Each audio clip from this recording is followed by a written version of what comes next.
Lecture du livre d'Ézéchiel. Au cours d'une vision reçue du Seigneur, l'homme qui me guidait me fit revenir à l'entrée du temple. Et voici, sous le seuil du temple, de l'eau jaillissait en direction de l'Orient, puisque la façade du temple était du côté de l'Orient. L'eau descendait du côté droit de la façade du temple et passait au sud de l'autel. L'homme me fit sortir par la porte du nord et me fit faire le tour par l'extérieur jusqu'à la porte qui regarde vers l'Orient. Et là encore, l'eau coulait du côté droit. Il me dit, « Cette eau coule vers la région de l'Orient, elle descend dans la vallée du Jourdain et se déverse dans la mer Morte, dont elle assainit les eaux. En tout lieu où parviendra le torrent, tous les animaux pourront vivre et foisonner. Le poisson sera très abondant, car cette eau assainit tout ce qu'elle pénètre, et la vie apparaît en tout lieu où arrive le torrent. Au bord du torrent, sur les deux rives, toutes sortes d'arbres fruitiers pousseront. Leur feuillage ne se flétrira pas, et leurs fruits ne manqueront pas. Chaque mois, ils porteront des fruits nouveaux, car cette eau vient du sanctuaire. Les fruits seront une nourriture, et les feuilles un remède. » Peut-être, pour entrer dans ce texte d'Ézéchiel, faut-il commencer par faire un effort pour imaginer ce que pouvait représenter le temple de Jérusalem pour le peuple d'Israël. À la suite d'un vigoureux effort de réforme religieuse qui s'était étalé sur plusieurs siècles, le temple de Jérusalem était devenu l'unique lieu de pèlerinage et de sacrifice. Il était donc vraiment le centre de la vie cultuelle d'Israël. Le jour où il s'écroulait, tout le système du culte s'écroulait. Et la foi allait-elle s'écrouler avec? Telle était la question. Or, le temple s'est écroulé. Avec l'entrée des armées de Nabuchodonosor à Jérusalem en 587 avant Jésus-Christ. Le prophète Ézéchiel, lui, a été emmené à Babylone dès la première vague de déportation en 597 avant Jésus-Christ. Il se retrouve au bord du fleuve Kébar dans un village qui s'appelle Tel Aviv. Pendant les 20 premières années de l'exil, 10 ans avant la destruction de Jérusalem et du Temple, et 10 ans à peu près ensuite, Ézéchiel a consacré toutes ses forces à maintenir l'espérance de son peuple. Pour cela, il lui fallait se battre sur deux fronts. Premièrement, il fallait bien survivre. Deuxièmement, il fallait maintenir intacte l'espérance du retour. Ces deux objectifs sont ceux d'Ézéchiel tout au long de son livre, et ce sont les deux axes de sa prédication. Comme il est prêtre, il les aborde le plus souvent en termes de culte et de rite. Plusieurs de ses visions, dont celle d'aujourd'hui, concernent en particulier le temple. Premièrement, il faut bien apprendre à survivre. Or, c'est la catastrophe. Sur tous les plans, on a tout perdu et le désespoir n'est pas loin. Évidemment, le rôle d'un prêtre, c'est de rappeler que quelles que soient les apparences, on peut être sûr que Dieu n'a pas abandonné son peuple. On lui répond « Mais le temple de Jérusalem est détruit. Et tu sais mieux que personne, toi le prêtre, que la présence de Dieu habitait dans le temple. » Ézéchiel sait qu'il va bien falloir apprendre à se passer le temple. Alors dans sa foi, il trouve la réponse. Le temple n'était pas le lieu de la présence de Dieu, il en était seulement le signe. Il en a la certitude, Dieu n'est pas resté au milieu des ruines de Jérusalem, il est au milieu de son peuple, sur les rives du fleuve Kébar. Avant la construction du temple, Dieu était déjà là au milieu de son peuple. Après la destruction du temple, il y est encore, et tout autant.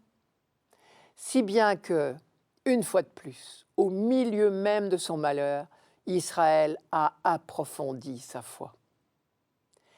Deuxièmement, il fallait garder vive au cœur l'espérance du retour. Parce que Dieu est fidèle, ses promesses sont toujours valables, et c'est le moment ou jamais de se les rappeler. Et donc, Ézéchiel imagine déjà le temple de demain, et c'est le sens de la vision qui nous est racontée aujourd'hui. On se souvient que le temple était construit sur la colline, au nord de Jérusalem, et était disposé selon un axe ouest-est. Pour les auditeurs d'Ézéchiel, La référence aux points cardinaux était donc très parlante. Je cite le texte. « Sous le seuil du temple, de l'eau jaillissait en direction de l'Orient, puisque la façade du temple était du côté de l'Orient. L'eau descendait du côté droit de la façade du temple et passait au sud de l'autel. » Cette précision dans la description ne donnait que plus de crédibilité à la promesse qui était contenue dans cette vision. Car cette eau si abondante dont parle le prophète est en elle-même une promesse. La mer morte ne sera plus morte, toutes sortes de poissons foisonneront. Et les détails qu'il donne font évidemment penser à la description du paradis dans le livre de la Genèse, je vous la rappelle. Dieu dit que la terre se couvre d'arbres fruitiers qui, selon leur espèce, portent sur terre des fruits ayant en eux-mêmes leur semence, que les eaux grouillent de bestioles vivantes et que l'oiseau vole au-dessus de la terre face au firmament du ciel. C'est dans le chapitre 1 de la Genèse. En écho, Ézéchiel voit déjà la vie qui apparaît en tout lieu où arrive le torrent issu du temple reconstruit. Manière de dire à ses contemporains, le paradis n'est pas derrière nous, il est devant nous.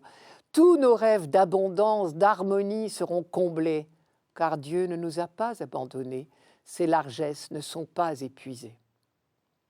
Si les Juifs, quelques décennies plus tard, ont trouvé la force de reconstruire le temple, malgré toutes les difficultés, c'est peut-être bien à l'opiniâtre espérance d'Ézéchiel qu'ils le doivent.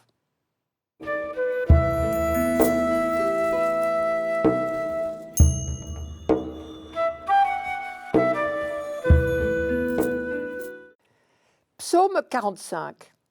Dieu est pour nous refuge et force, secours dans la détresse, toujours offert. Nous serons sans crainte si la terre est secouée, si les montagnes s'effondrent au creux de la mer. Ces flots peuvent mugir et s'enfler, les montagnes trembler dans la tempête. Le fleuve, ses bras réjouissent la ville de Dieu, la plus sainte des demeures du Très-Haut.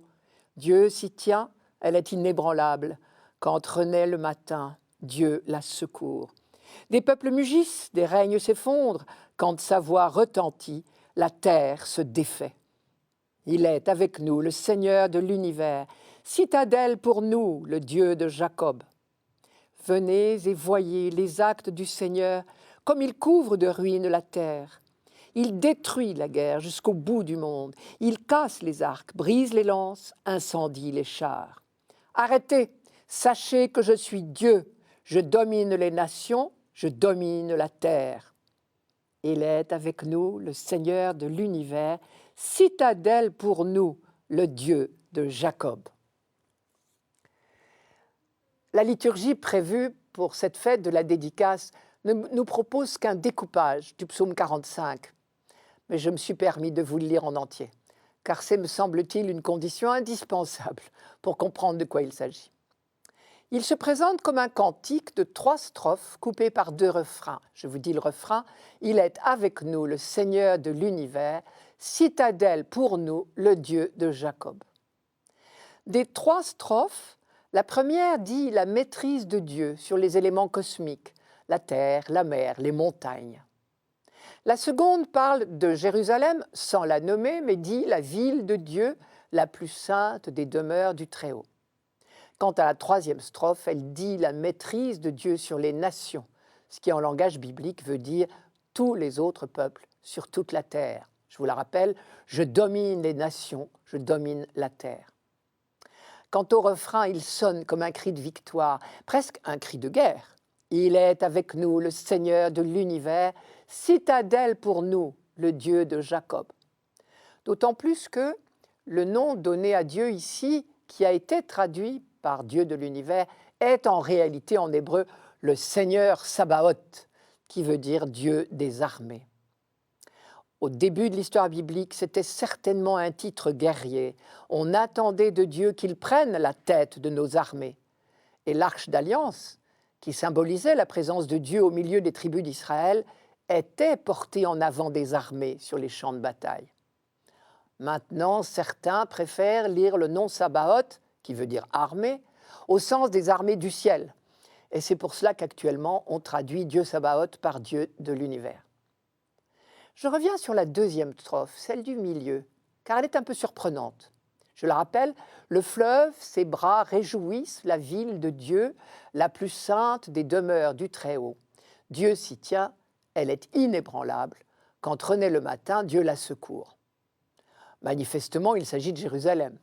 On sait l'amour du peuple d'Israël pour Jérusalem. Et donc, comme dans tout amour, on ne s'étonne pas d'entendre des formules hyperboliques pour parler de la ville qu'on appelle sainte, non pas à cause de ses vertus, mais tout simplement parce qu'elle est la ville de Dieu. Mais la surprise est dans l'évocation d'un fleuve. Il n'y a pas le moindre fleuve à Jérusalem, du moins rien qui mérite ce nom. Au contraire, les rois ont dû faire des travaux considérables pour assurer l'approvisionnement en eau qui dépend d'une unique source, celle de Gihon. La fameuse piscine de Siloé est l'un des nombreux aménagements dus à ces travaux à partir de la source de Gihon. Un peu plus loin, il y a une autre source, Aïn Rogel, mais elle non plus ne mérite pas le nom de fleuve. Cela ne veut pas dire que notre psalmiste a perdu la tête. Cela veut dire, je crois, qu'il pense à autre chose, il pense à plus tard. A-t-il en tête la prophétie d'Ézéchiel, que nous lisons ce dimanche en première lecture? La description d'un fleuve immense et merveilleux qui irriguerait définitivement et miraculeusement toute la région jusqu'à la mer Morte, qui deviendrait vivante. On trouve une évocation analogue et qui ressemble très fort à notre psaume chez le prophète Joël. Je cite « Le Seigneur rugit de Sion, de Jérusalem il donne de la voix. Alors les cieux et la terre sont ébranlés. Mais le Seigneur est un abri pour son peuple, un refuge pour les Israélites. Ce jour-là, une source jaillira de la maison du Seigneur et elle arrosera la vallée des Acacias, qui est en Moab. » Cette évocation est reprise beaucoup plus tard par le prophète Zacharie. Je cite « En ce jour-là, des eaux vives sortiront de Jérusalem, moitié vers la mer orientale, moitié vers la mer occidentale. Il en sera ainsi l'été comme l'hiver. Alors, le Seigneur se montrera le roi de toute la terre. En ce jour-là, le Seigneur sera unique et son nom unique. » Elle est peut-être bien là, la clé de ce psaume. Toutes ces hyperboles sont l'anticipation de ce que la Bible appelle le jour de Dieu, le jour de la victoire définitive de Dieu sur toutes les forces du mal. D'où la tonalité guerrière dans les refrains, nous l'avons vu, mais aussi dans la dernière strophe, je vous la rappelle. « Venez et voyez les actes du Seigneur, comme il couvre de ruines la terre. Il détruit la guerre jusqu'au bout du monde. Il casse les arcs, il brise les lances, il incendie les chars. Il dit « Arrêtez, sachez que je suis Dieu, je domine les nations, je domine la terre. » Manière de dire « Dieu fait la guerre à la guerre. » La domination de Dieu, ce que nous appelons le règne de Dieu, sera enfin instaurée sur toute la terre, sur tous les peuples. Et surtout, on verra la fin de toutes les guerres. C'est le rêve que caresse Israël depuis que sa cité sainte s'appelle Jérusalem, Yerushalayim, ce qui veut dire ville de la paix.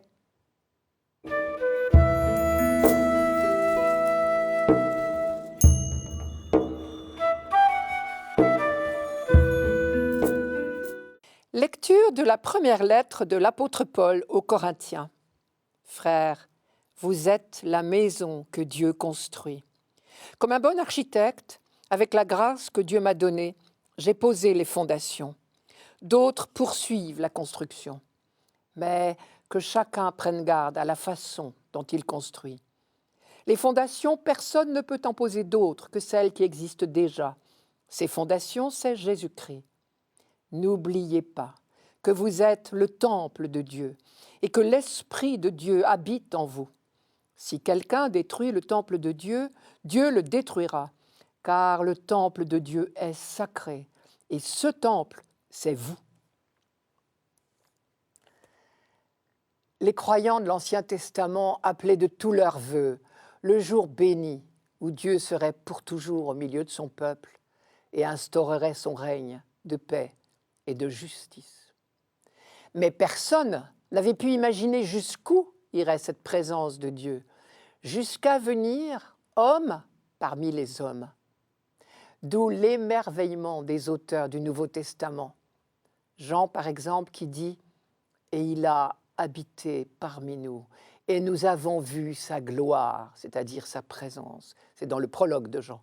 Ou encore « Ce qui était dès le commencement, ce que nous avons entendu, ce que nous avons vu de nos yeux, ce que nous avons contemplé et que nos mains ont touché du Verbe de vie, nous vous l'annonçons. » C'est dans la première lettre de Jean, chapitre 1, verset 1.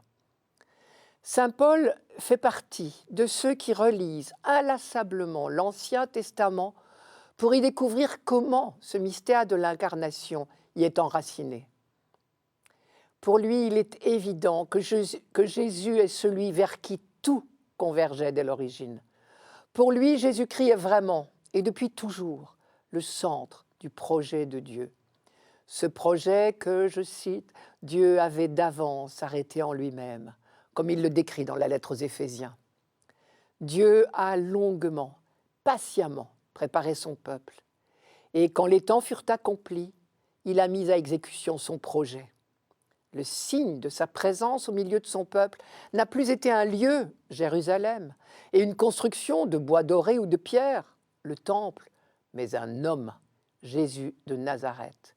Et à sa suite, tous ceux qui ont été greffés sur lui par le baptême. Plusieurs scènes d'évangile expriment ce mystère, chacune à sa manière, que ce soit la présentation de Jésus au temple chez Luc, ou la déchirure du voile du temple au moment de la mort du Christ, chez les 3 évangiles synoptiques, ou chez Jean, l'épisode du coup de lance du soldat et l'eau qui sort du côté de Jésus, comme Ézéchiel la voyait sortir du temple nouveau, ou enfin, et c'est l'évangile de cette fête de la dédicace, l'épisode de la purification du temple. Un épisode que les 4 évangiles rapportent. Sans parler de la lettre aux Hébreux dont c'est le thème majeur. Donc il est clair, pour tous les apôtres de la première génération chrétienne, que le signe de la présence de Dieu au milieu des hommes est le Christ lui-même. Mais une fois Jésus mort et ressuscité, et donc devenu invisible aux yeux des hommes, où est le signe de la présence de Dieu ? Paul répond tout simplement « En vous, mes frères, n'oubliez pas que vous êtes le temple de Dieu et que l'Esprit habite en vous, vous individuellement et vous collectivement. » Car le texte que nous venons d'entendre doit être compris à ces 2 niveaux, le niveau personnel et le niveau ecclésial. Au niveau ecclésial d'abord, Paul développe ce thème dans la lettre aux Éphésiens. Je cite « Vous avez été intégrés dans la construction qui a pour fondation les apôtres et les prophètes et Jésus-Christ lui-même comme pierre maîtresse. C'est en lui que toute construction s'ajuste et s'élève pour former un temple saint dans le Seigneur. C'est en lui que vous aussi, vous êtes ensemble intégrés à la construction pour devenir une demeure de Dieu par l'Esprit. » C'est dans la lettre aux Éphésiens, chapitre 2, versets 20 et suivants. Si la communauté chrétienne est le nouveau temple de Dieu, alors on voit l'importance de la qualité du signe qu'elle représente. Elle peut être pour ses contemporains un obstacle à la manifestation de Dieu, comme elle peut être le signe que Dieu attend. D'où la mise en garde de Paul, tout aussi utile pour nous aujourd'hui que pour les Corinthiens, que chacun prenne garde à la façon dont il construit. Un peu plus loin dans cette même lettre, Paul précise quel doit être le critère de toutes nos actions. Il leur dit parmi vous que tout se fasse pour l'édification commune. Le nouveau temple de Dieu n'est donc pas un édifice immobile, fût-ce la plus belle des cathédrales, mais comme le disait le cardinal d'Agnello, je cite, « un temple se dilatant sans cesse dans une croissance infinie ». C'est dans le livre du cardinal d'Agnello qui s'appelle « Le signe du temple ». Et il parlait même d'une vision vertigineuse d'univers spirituel en expansion. Au niveau personnel maintenant, Chacun de nous, de façon inouïe, est élevé à la dignité de porteur de l'esprit, si l'on peut dire. Je cite Paul, « Ne savez-vous pas que votre corps est le temple du Saint-Esprit qui est en vous et qui vous vient de Dieu et que vous ne vous appartenez pas ?» Le rite de l'onction avec le Saint-Crème lors du baptême, comme le rite de l'encensement du corps du défunt aux funérailles, traduisent cette présence de l'Esprit de Dieu dans un corps humain. Ce mystère est trop extraordinaire, trop beau, trop grave pour être méprisé. Alors Paul ajoute, « Si quelqu'un détruit le temple de Dieu, Dieu le détruira, car le temple de Dieu est sacré, et ce temple, c'est vous. » Paul ne précise pas qui peut être ce quelqu'un qui chercherait à détruire le temple de Dieu, ce temple que nous sommes. En tout cas, ce qui est clair, c'est que ceux qui nous voudraient du mal n'ont qu'à bien se tenir. Je crois qu'il faut entendre là un écho de la promesse de Jésus à Pierre. Les forces de l'enfer, entendez les forces du mal, ne l'emportera pas contre mon Église.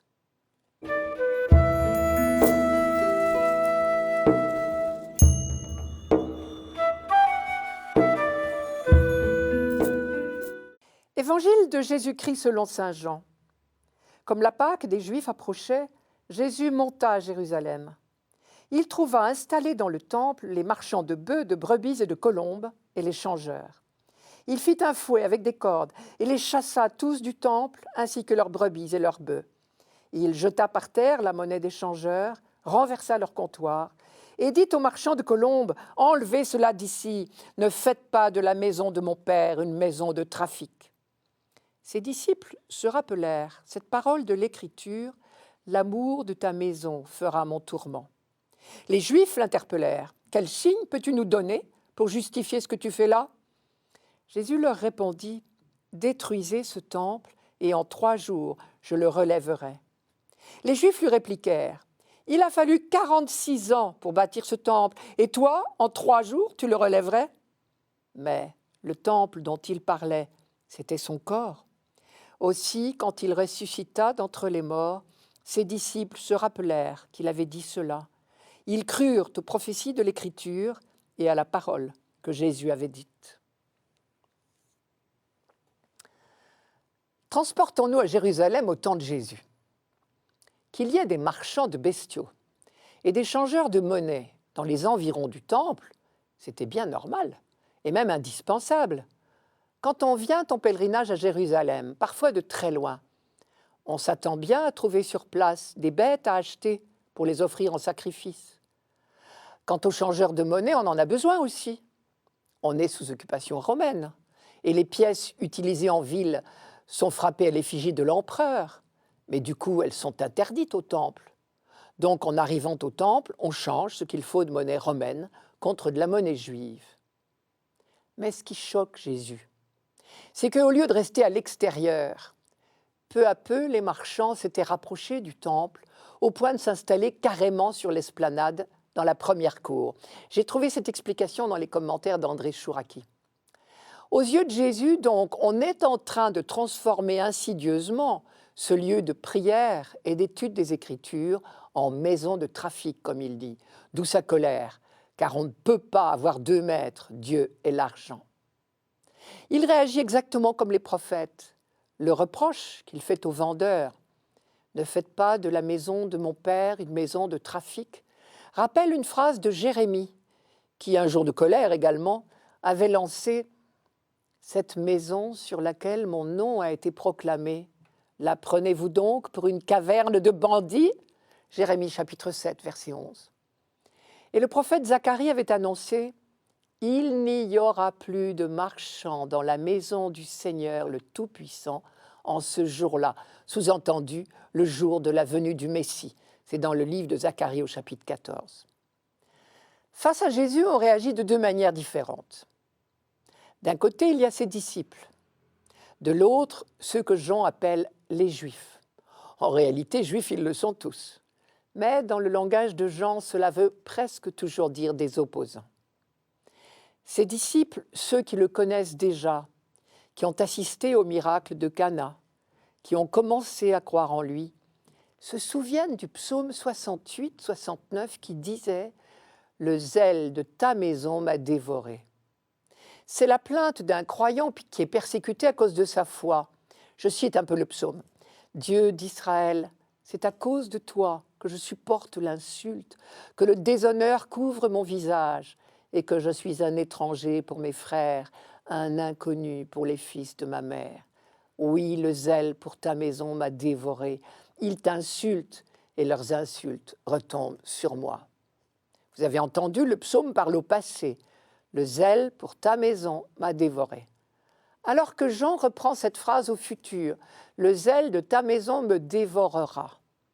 Manière d'annoncer la persécution qui attend Jésus, et qui commence déjà d'ailleurs. Nous sommes encore au tout début de l'évangile de Jean, mais le procès de Jésus est déjà esquissé. Les disciples donc reconnaissent dans l'attitude de Jésus un geste prophétique. En revanche, les autres, ceux que Jean appelle les Juifs, n'ont pas l'intention de s'en laisser remontrer. Ce prétendu prophète ne va pas leur faire la leçon. Ils exigent une explication. La réponse de Jésus ne peut pas les satisfaire. « Détruisez ce temple et en 3 jours je le relèverai. » Pour l'instant, c'est le quiproquo total. Il a fallu 46 ans pour bâtir ce temple, et toi, en 3 jours, tu le relèverais? En bonne logique, on ne peut pas leur donner tort. Et encore, quand ils comptent 46 ans, les Juifs ne parlent pas de la construction du temple à partir de rien. Ils parlent des travaux de restauration entrepris par Hérode. Ce temple magnifique, respecté de tous, parce qu'il est le signe manifeste de la présence de Dieu au milieu de son peuple, ce temple n'attend rien du charpentier de Nazareth. Avec son histoire de 3 jours, il est un peu court. Oui, mais ce n'est pas avec notre bonne logique à nous que l'on peut prétendre aborder les mystères de Dieu. Les disciples non plus n'ont pas tout compris tout de suite, mais ils ont certainement été alertés par le chiffre de 3 jours. Car pour un juif habitué de l'écriture, 3 jours, c'était un chiffre dont on parlait souvent. C'était habituellement le temps nécessaire, pour se préparer à rencontrer Dieu. Alors, tout s'est éclairé pour eux quand est venu ce 3e jour de la résurrection du Christ. Je cite l'Évangile, « Quand il ressuscita d'entre les morts, ses disciples se rappelèrent qu'il avait dit cela. » Et c'est à ce moment-là qu'ils comprirent quelle révolution venait de s'opérer. Désormais, le signe de la présence de Dieu parmi les hommes est le corps ressuscité du charpentier de Nazareth. Pierre rejeté par les bâtisseurs, mais devenu la pierre d'angle.